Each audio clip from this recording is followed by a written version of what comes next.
told you they was pulling us over. What are they pulling us over for? That's a good question. Oh, we got more somebody, y'all get people here, because I might get locked up today. You want to get out? Hell yeah, I'm getting out. Not, well, I'm a passenger. I'm allowed to get out. I'm allowed to get out. I'm a passenger. I'm a passenger. You pulled over the driver. Hell yeah, we had seatbelts on. No, it's CPL.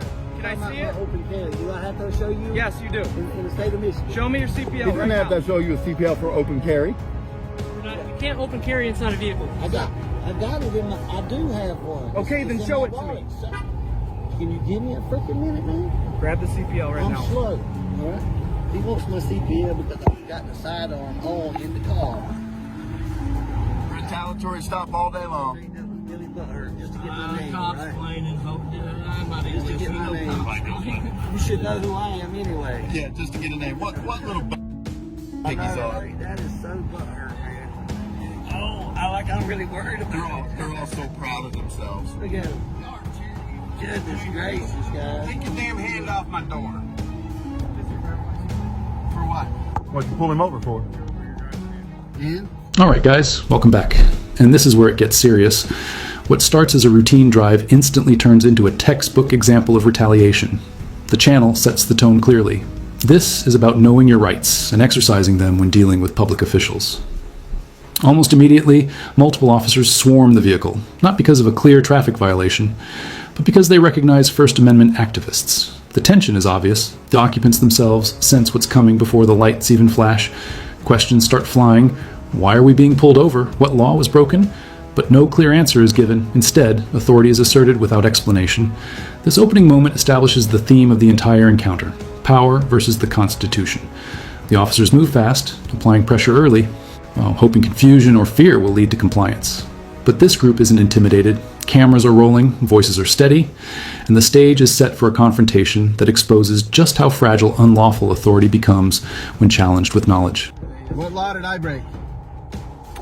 What law did I break? What law did I break? Now you have to articulate what traffic violation he committed, sir.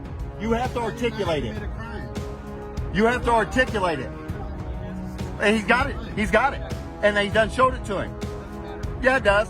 Yeah, it does. You have to articulate what traffic infraction he committed, sir. You have to articulate what traffic infraction he committed. You can't just pull someone over because you want to and not articulate what. Wow. Wow, what idiots. Chill out. They want to hurt us. They want to put us down on the ground. Yeah, they do. What would I go to jail for? The reason why, sir, No, there's not. the reason why there's a stop is because he was open carry. Okay, so when he gets inside of a vehicle, he's now got a gun on him, correct?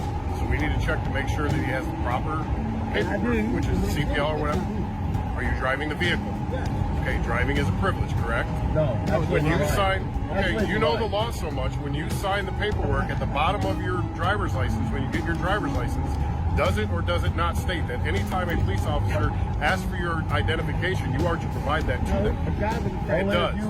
Please give us your driver's license, please. You have to articulate what traffic crime he committed. Sir, right now this is an investigative stop on a weapon in a vehicle. So he's driving the vehicle. Investigated the person with the weapon. Okay. Just let him. Thank you. Thank you, sir. I appreciate it. We need to check into this to see if it is. Now listen carefully.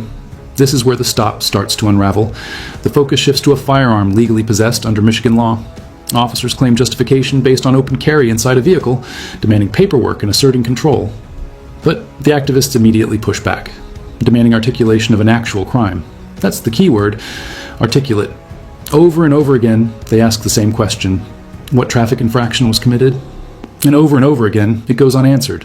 Instead, officers attempt to redefine the stop as investigative, leaning on vague safety claims rather than specific legal grounds. You can hear frustration creeping into the officers' voices, while the activists remain firm. This exchange highlights a critical reality. Lawful orders require lawful reasons. Without them, authority collapses. The officers know they're being challenged on the record, and the body language tells the story.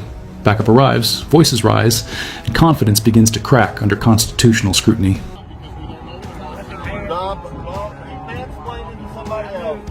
Go mansplain to somebody else. No. You're not with I didn't commit a crime. I'm a passenger. I was. I just pulled up and you pulled off. It's on video. It's on video right here. Scam, buddy. What the hell? Don't even go there. Try that. You see, remember you told him to stay in the vehicle because he was trying to get I out. was going to get out. You told me to stay in the vehicle. And it's on camera right here on the dash cam. I had my seatbelt on and pulled it off as soon as we stopped. Yeah, they love to harass people. Wow. You got 20 minutes for this traffic stop. Hope y'all know that. After that, it becomes After that, it's lawsuit territory. It actually started about 10 minutes ago. Dropping big on the floor. Oh no, Piggy! That's a good place for a pig on the floor. Because we exercise of our rights that we have as Americans to protect our government. I mean, sir, I'm sure you're aware that they explained to you when you got your CPL that inside of a car there is no such thing as open carry. So it's nothing more But than I gave it to you. Why you keep talking about that, dude? Well, sir, I'm just explaining why you No, were I stopped. I'm understand just trying that. to have a pleasant conversation No, with you. that's I haven't fine. been rude. Y'all all butt hurt because we was over there. And Passive aggressiveness is very rude. I'm not hurt. Passive aggressiveness is very Every rude. conversation. you gloved up because you wanted to slam us on the ground. Yeah, all of them. You don't glove up for nothing. Man, Glove up almost maybe every you don't call. have any. Do you? Glove up almost every call. His must have fell in the. Yeah, you good. All right, here's where it turns aggressive. The passenger asserts a basic right, the right to exit the vehicle, and officers immediately resist, issuing commands that contradict established case law. The activists call it out in real time, citing Supreme Court rulings and pointing to the dash camera capturing everything.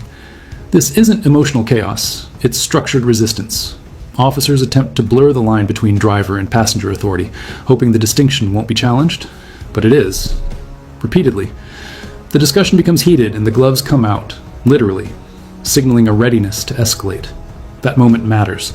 Gloves don't go on for conversation. They go on for control. Still, no crime is articulated. No lawful detention is established. The stop stretches on, minute by minute, pushing dangerously close to unlawful detention territory. The activists know it. They say it out loud. And suddenly, the power dynamic starts shifting away from the badges. Can I get out? It's hot. I'm not detained. I didn't commit a crime. I'm a passenger. I'm not detained. You gotta have a reason to detain me. No. Only the driver. Only the driver, not the passenger. You have to You can't detain me when I haven't done anything wrong just because I'm in the car with somebody you pulled over. You'll give it down to it. I'm hot, dude. Don't. I can open the door. I can open the door. Exercise. My right's outside. I get some sun. That's when I got some pain. Right, we get outside. You gonna go home and read it? If you go to the local library, you can get Constitution for Dummies. It makes it so much easier for you retards to understand. No, seriously, there is a book called The U.S. Constitution for Dummies. And I seriously have it at home. And they made it for cops. Do you really? You gotta read it.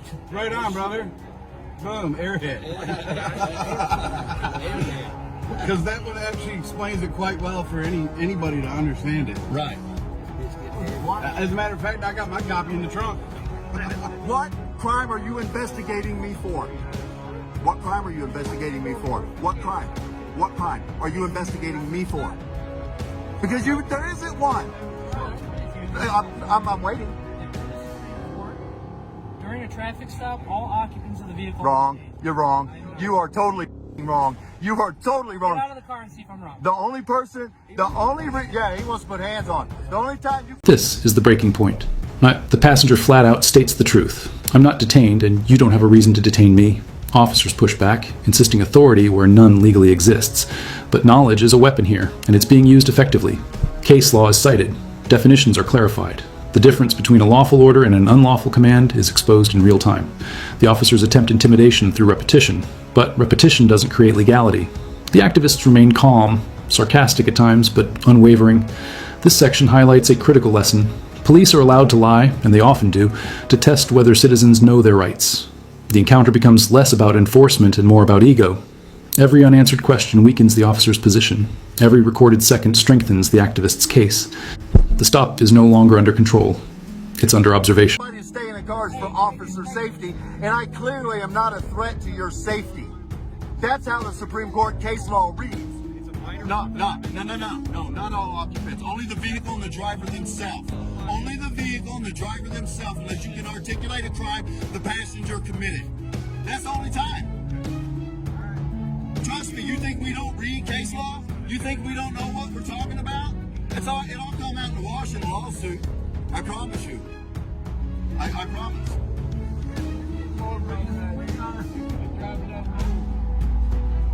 You need a hell of a lot more breeze than we are stuck in this car, though. Dude. They think because they read the first line of some case law, they know what case law is. They don't read the whole opinion. Right. Are you serious? Yeah. His body cam Cam backing you with his body cam? That's so cute. That's so cute. Yeah, I hear you. It must be you. Oh man, I hope y'all want all these complaints, man. Oh, well, yeah, this is borderline lawsuit here. My attorney will have a ball with this. I'll be calling him tomorrow. I'm not going to tell you that, but trust me, I got 2 attorneys, so. I got 9 more minutes. Fanta? Calm down. Fanta orange? Calm down. Whatever we decide it's going to cost. I prefer orange crush personally, but Fanta's pretty good too. Hell yeah. Some Slim Jims, some chips. I'm ready. I'm ready for a day of it. I'm going to go to River Rouge, go to the dispensary, and get some weed next. Now watch how confidence drains from the scene. The officer's arguments grow thinner, leaning on misquoted case law and broad claims about all occupants during traffic stops.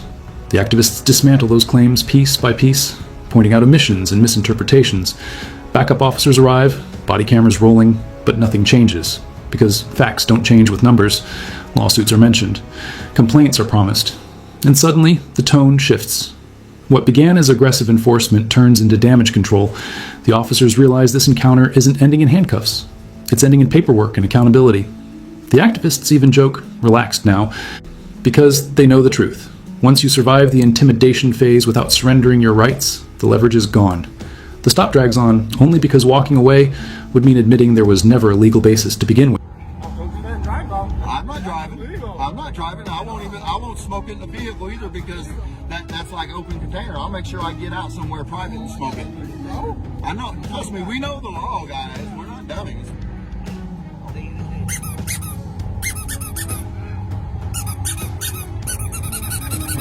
Y'all are here when you're talking. I thought we were cool. I guess not.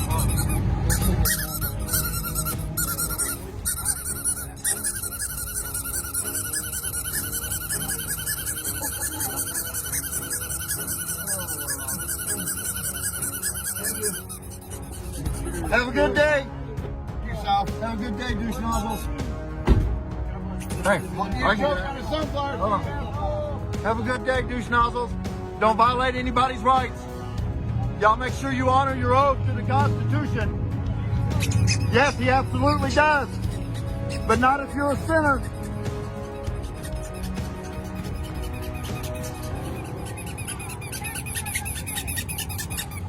Yeah.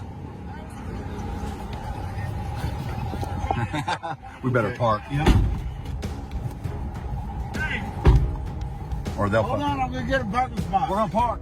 Guys, this is the takeaway, and it matters. The officers finally disengage, sending the activists on their way with forced politeness and bruised authority. No citations, no charges, no crimes articulated, just a lesson captured on camera. The narrator makes it crystal clear. Police are permitted to lie, to bluff, and to issue unlawful orders in hopes you'll comply out of fear or ignorance. That's why knowing your rights is non-negotiable. Recording is essential. Staying calm is essential. Understanding the Constitution is essential.